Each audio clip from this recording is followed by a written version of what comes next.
सहनाववतु सहनौ भुनक्तु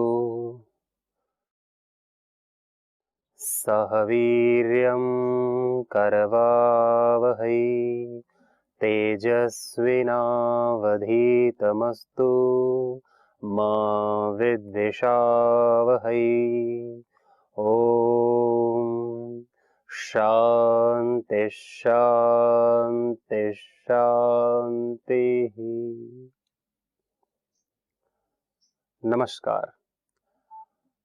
ईशोपनिषद की प्रस्तुति में आप सबका स्वागत है।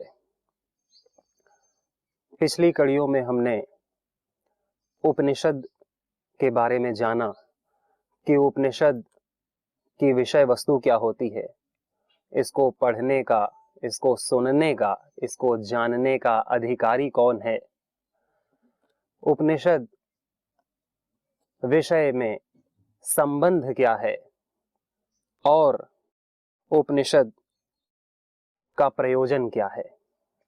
उपनिषद का एक बार मैं पुनः विषय बताऊं तो उपनिषद का विषय है आत्मा का एकत्व। इसी का विवेचन उपनिषदों में भांति भांति रूप में किया गया है। विषय वस्तु आत्मा का एकत्व, संबंध प्रतिपादक और प्रतिपाद्य, परमात्मा प्रतिपादक और उसकी यह सृष्टि, यह जीव प्रतिपाद्य। इसके पश्चात ईश्वरीय वाणी उपनिषद को सुनने के अधिकारी कौन हैं? अधिकारी वो हैं जो मुमुक्षु हैं, जिनमें मोक्ष की इच्छा है, जो अपने सांसारिक कार्य तो कर ही रहे हैं, परंतु इस संसार से तृप्ति न मिलने के कारण, सांसारिक सुखों से उद्विग्नता उत्पन्न होने के कारण जो परम आत्म तत्व, परमानंद, परम सुख को पाने के इच्छुक हैं, वही मुमुक्षु हैं, जो अपने सारे क्लेशों को, अविद्या को, राग द्वेष, अस्मिता, अभिनिवेश, अविद्या आदि को दूर करना चाहते हैं, अर्थात अपने 5 क्लेशों को दूर करना चाहते हैं। अपनी 3 ऐषणाओं को, पुत्रेषणा, वित्तेषणा, लोकेषणा, इन तीनों ऐषणाओं से दूर रहना चाहते हैं, त्रिविध दुखों की शांति करना चाहते हैं। आदि दैविक दुख, आदि भौतिक दुख और आध्यात्मिक दुख, इन तीनों दुखों से पूर्णतः निवृत्त होना चाहते हैं और परमात्म सुख का आनंद लेकर के जगती के लिए अपना जीवन लगाना चाहते हैं, वही मुमुक्षु हैं। वही उपनिषद को जानने के, इस परम गूढ़ रहस्य को जानने के और अपने जीवन में इसे उतारने के अधिकारी हैं। अंत में उपनिषद का प्रयोजन क्या है? उपनिषद का प्रयोजन भी मुमुक्षत्व की प्राप्ति ही है, त्रिविध दुखों की निवृत्ति और परमानंद परमात्मा की प्राप्ति ही उपनिषद का एकमात्र प्रयोजन है। सर्वत्र भगवत दृष्टि का उपदेश किया है ऋषि ने प्रथम मंत्र में। उपनिषद में जो काव्य रूप में लेख लिखे गए हैं, उनको हम मंत्र कहते हैं। वेद की ऋचाएं होती हैं और अन्य स्मृति ग्रंथों के श्लोक होते हैं। तो प्रथम ग्रंथ में ईश्वर के सर्वत्र भगवत दृष्टि का उपदेश किया गया है। पहला मंत्र प्रस्तुत है, ओम ईशावास्यमिदं सर्वं यद किंच जगत्याम जगत तेन त्यक्तेन भुंजिताः मा गृधः कस्य स्विद्धनम। बहुत ही चर्चित और बहुत ही प्रसिद्ध मंत्र जो लगभग सभी को याद रहता है, वह ईशोपनिषद, या कहें सभी उपनिषदों में से पहला जो उपनिषद है ईशोपनिषद, उसमें भी जो प्रथम मंत्र है यह ईशावास्यमिदं सर्वम, यह है। और ये सभी को स्मरण होना चाहिए। जब भी हम इस मंत्र का स्मरण करें, उच्चारण करें, तो हम हर जगह भगवान को देखें, हर वस्तु को भगवान से आच्छादित कर दें। हरि व्यापक सर्वत्र समाना, हरि हर जगह सर्वत्र समान रूप से व्याप्त हैं। उनकी भावना हमें करनी होती है। प्रभु ऐसे तो है नहीं कि हमें साक्षात दिखेंगे इन वस्तुओं की तरह, क्योंकि वस्तु ही परमात्मा रूप में है। यह जो जड़ जगत है ये परमात्मा का साक्षात साकार और सगुण रूप है। इसी में हम परमात्मा का दर्शन कर सकते हैं अपनी भावना के माध्यम से।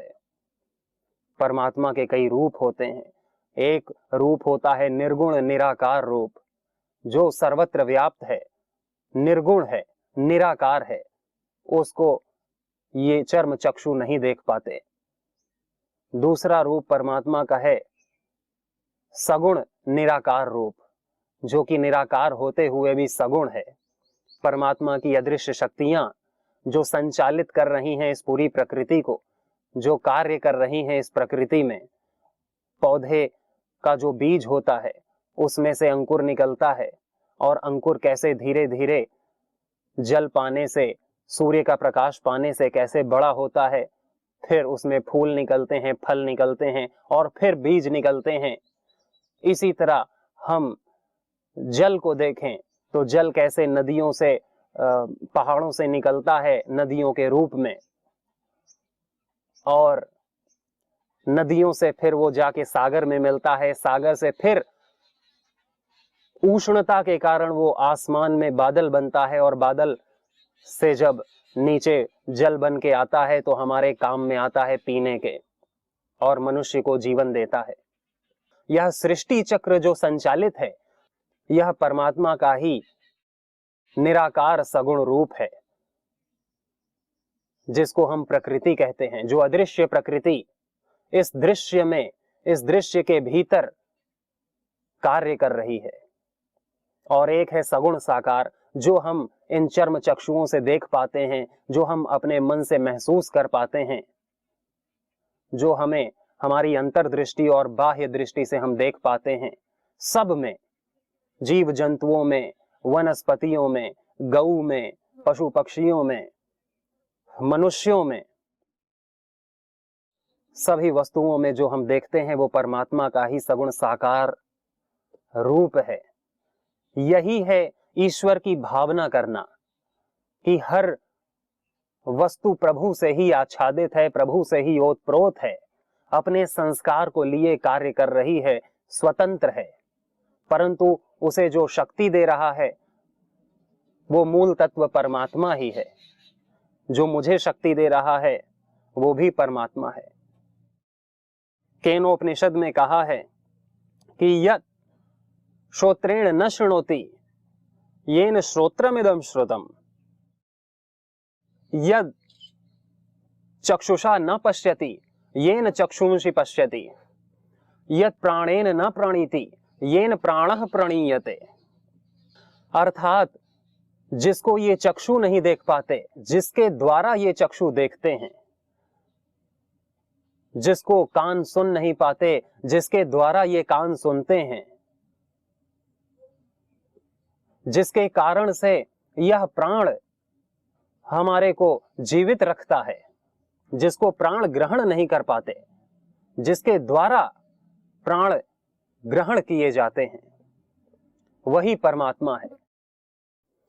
तदेव ब्रह्म त्वं विद्धि नेदम यदिदम उपासते। उसी ब्रह्म की तुम उपासना करो, उसकी नहीं जिसे यह लोक मानता है, जिसकी यह लोक उपासना करता है। क्योंकि लोक में बहुत सारे मत मतांतर प्रचलित हैं जो कि परमात्मा का अपना अपना रूप मानते हैं। कोई केवल जड़ वस्तुओं में ही परमात्मा को मानते हैं, कोई केवल व्यक्ति विशेष में ही परमात्मा को मानते हैं कि वही व्यक्ति ही परमात्मा है। वो व्यक्ति जहां जहां जाता है वहीं वहीं परमात्मा भी जाता है। उसका सर्वव्यापक रूप नहीं मानते परमात्मा का। कोई किसी मंदिर में ही परमात्मा को, एक स्थान विशेष में ही परमात्मा को मानता है, उस स्थान के बाहर नहीं मानता। कोई किसी एक जड़ वस्तु के रूप में परमात्मा को मानता है, उसके बाहर नहीं मानता। कोई व्यक्ति, कोई वस्तु, कोई पिंड ये परमात्मा को देखने का, उसकी उपासना करने का एक माध्यम तो बन सकता है कि हम अपने चित्त को उस व्यक्ति, वस्तु, परिस्थिति में एकाग्र करें और परमात्मा तक पहुंचें। परंतु यदि कोई परमात्मा का रूप ही वही मान ले, अन्यत्र परमात्मा को न माने, उसकी भावना न करे, जैसे एक पत्थर में कर रहा है वैसे दूसरे पत्थर में ना करे, जैसे एक मंदिर में कर रहा है वैसे दूसरे भवन में ना करे, जैसे एक व्यक्ति में कर रहा है वैसे दूसरे व्यक्ति में ना करे, तो परमात्मा के सर्वव्यापकता का सिद्धांत खंडित हो जाता है। और परमात्मा है सर्वव्यापक, यही उपनिषद की दृष्टि है। और परमात्मा है एक, वह अनेक नहीं है। वह अनेक रूप जरूर धारण करता है, परंतु मूल में वह एक ही परमात्मा है, जिसकी सृष्टि कई कई प्रकार से विविध रूपों में प्रकट होती है। परमात्मा का ज्ञान, बल और क्रिया स्वाभाविक ही है, जो विविध रूपों में प्रकट हो रही है।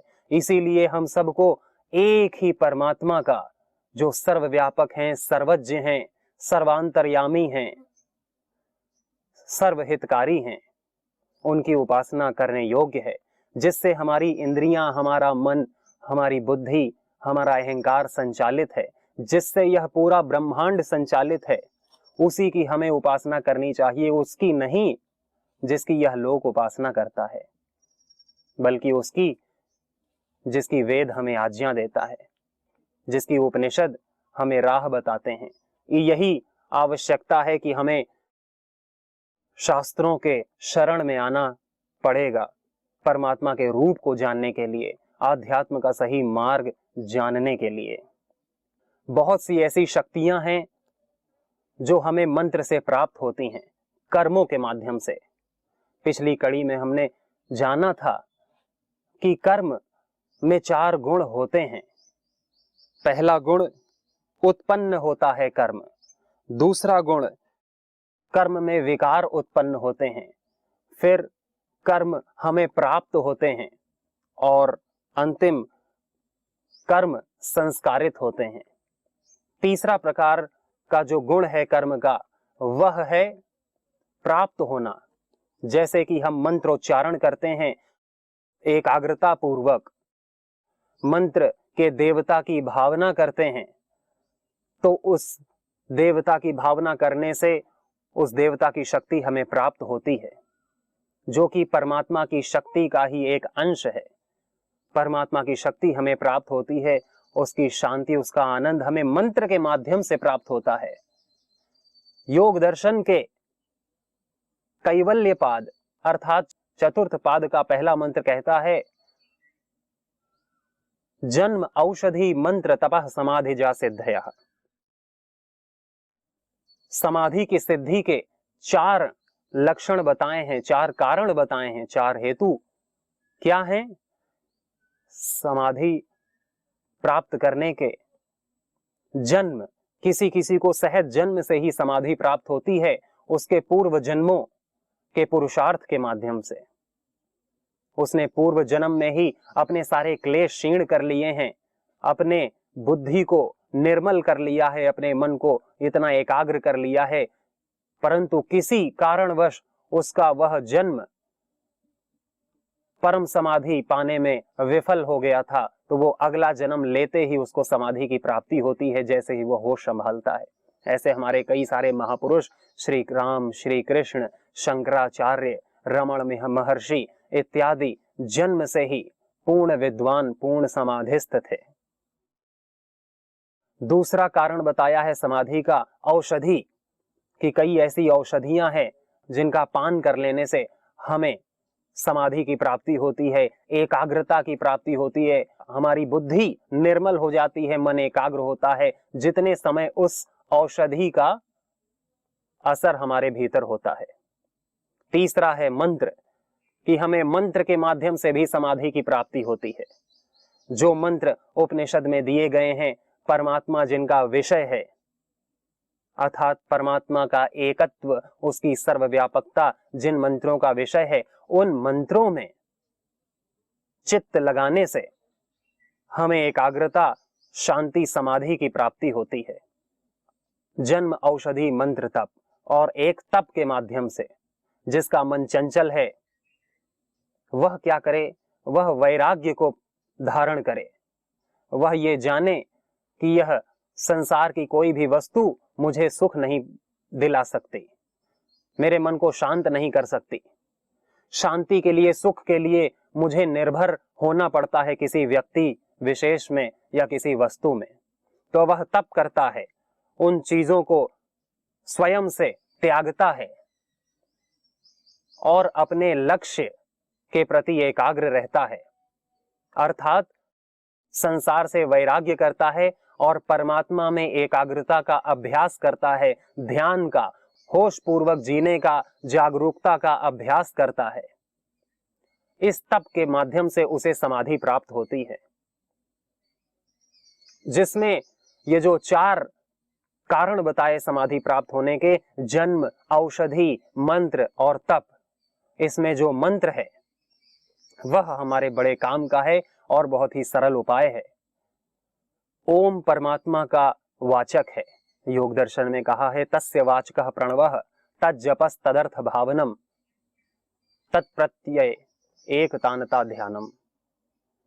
यानी कि परमात्मा का वाचक ओम है और ओम से ही भगवत दृष्टि का उपदेश प्रारंभ किया गया है। ओम ईशावास्यमिदं सर्वम, ओम परमात्मा का वाचक है। इस मंत्र को जो ध्यान पूर्वक इसके अर्थ की भावना करते हुए, तज्जपस् तदर्थ भावनम, कि ओम, हम अपनी आंखें बंद कर सकते हैं इस मंत्र का जप करते समय, इसमें ध्यान लगाते समय, जैसे मैं कर रहा हूं वैसे हम इसका अभ्यास कर सकते हैं कि हम मन ही मन इसका उच्चारण करें और मन ही मन अर्थ की भावना करें। ओम ईशावास्यमिदं सर्वम, हे सर्वव्यापक, सर्वांतर्यामी, सर्वशक्तिमान, गुरुओं के भी गुरु, मेरे परम हितैषी प्रभु, ओम ईशावास्यमिदं सर्वम, मैं आपके माध्यम से आपको ही इस जगत में आच्छादित कर रहा हूं, अर्थात मैं आपको ही हर जगह देख रहा हूं। न मुझे अब कोई व्यक्ति नजर आ रहा है, न मैं किसी वस्तु को देख रहा हूं, न मैं किसी संबंध को अनुभव कर रहा हूं, मैं केवल आपसे संबंध को अनुभव कर रहा हूं। मैं केवल आपका ही दर्शन सर्वत्र कर रहा हूं। मैं केवल आपकी ही शांति, आपके ही आनंद का अनुभव कर रहा हूं, आपके ही प्रकाश को देख रहा हूं प्रभु। और कुछ देर शांत हो जाएं।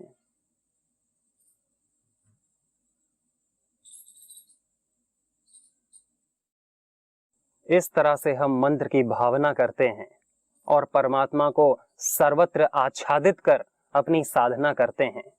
मंत्रों के माध्यम से साधना बहुत ही अनुकूल और आसान हो जाती है, क्योंकि हर मंत्र का कुछ अर्थ है, जिस अर्थ को हम जानें और मंत्र का उच्चारण करके, आंख बंद करके हम उसकी भावना करें। सबसे पहले एकांत में करें। एकांत में जब हम भावना करने लगें तो हम फिर पशु पक्षियों में, पेड़ पौधों में, पत्थर में इत्यादि जड़ वस्तुओं में परमात्मा की भावना करें। जब जड़ वस्तुओं में भी परमात्मा की भावना होने लगे, हम उनसे भी वैसे ही प्रेम करने लगें, वैसे ही हमारे भाव अंदर से निकलें जैसे परमात्मा के प्रति हैं, उसकी प्रकृति के प्रति भी हमारे वैसे ही भाव निकलें, तो फिर हम जो अजनबी व्यक्ति है, जिससे हमारा कोई संबंध नहीं, जिसे हम जानते नहीं, उसके प्रति भी हम ऐसी भावना रखें कि इसके भीतर भी परमात्मा ही है, यह भी परमात्मा की शक्ति से ही संचालित है, परमात्मा इसे भी शक्ति दे रहा है, इसको भी एक अवसर दिया है अपने जीवन को सफल करने के लिए। फिर जब हम अजनबियों में भी, जिनसे हमारा कोई संबंध नहीं है, उनमें भी भावना करने लगें तो फिर अपनों में भावना करनी आसान हो जाती है। फिर हम अपनों में और फिर स्वयं में भी परमात्मा की भावना करनी बहुत आसान हो जाती है। जब हम बाहर करते हैं तो अंतर, क्योंकि बाहर की जितनी भावनाएं हैं वो सब अंदर से ही प्रकट होती हैं। पहले मन में भावना होती है तभी हम बाहर भावना कर पाते हैं। तो बाहर भावना करना तो बाद में होता है, सबसे पहले हम अंदर ही उस ईश्वरीय भावना से अपने मन हृदय को पवित्र कर लेते हैं, जिससे हमारा मन भगवदीय हो जाता है। भगवान से हमारे मन का कनेक्शन, एक तार जुड़ जाता है, जिससे परमात्मा अपनी शक्ति, अपना आनंद, अपनी शांति हमें देते रहते हैं। हम इस परमात्मा के गुण से जुड़े रहें इन मंत्रों के माध्यम से। ईशावास्यमिदं सर्वम यद किंच जगत्याम जगत, जो किंचित भी वस्तु इस जगत में है उसे हम परमात्मा की भावना से ढक दें, उससे आच्छादित कर दें, ओम से आच्छादित कर दें। हर जगह ओम है, हर जगह वही सर्व रक्षक, हमारे गुरुओं का भी गुरु, परम पिता सर्वज्ञ सर्वशक्तिमान, हमारा परम हितैषी परमात्मा है, जो हमें कभी भी हमारा अहित नहीं करेगा। उसको हम हर जगह देखें। तेन त्यक्तेन भुंजिथा मां गृधः कस्य स्विद्धनम। हम अपने भोग्य वस्तुओं को भोगें, पर कैसे भोगें? त्याग भावना से भोगें। हम त्यागें, सारा ना भोग लें, संपूर्ण ना भोग लें। हम पहले त्याग करें, जिसका जो अंश है उसको वो दें, और जो बचा हुआ है हम उसका भक्षण करें, उसको भोगें, उसका प्रयोग करें। और मां गृधः कस्य स्विद्धनम, ये धन किसका है? न कोई अपने साथ धन लाया था, न धन यहाँ पहले से था, इसी को हमने धन मान लिया है। तो यह धन किसी का भी नहीं है। इस पे हम बुरी नजर न डालें किसी दूसरे के धन पे। हमें जितना प्राप्त है संतोष प्राप्त करें, संतुष्टि के साथ उसको भोगें और फिर उसका दान करें, क्योंकि वो धन हमारा नहीं है, हम उसे ले नहीं जा सकते, हम अपने सत्पुण्यों को ही ले जाएंगे। तो वह धन का हम सदुपयोग करें। इस तरह हम परमात्मा की भावना करके, तीनों ऐषणाओं की निवृत्ति करके, तीनों दुखों की निवृत्ति करके, वैराग्य को प्राप्त करके, परमात्मा के भावना का अभ्यास करके परमात्मा को हम प्राप्त कर सकते हैं। यह पहला उपदेश है। अगला उपदेश अगली कड़ी में इसी के साथ। ओम शांति शांति शांति ही ओम।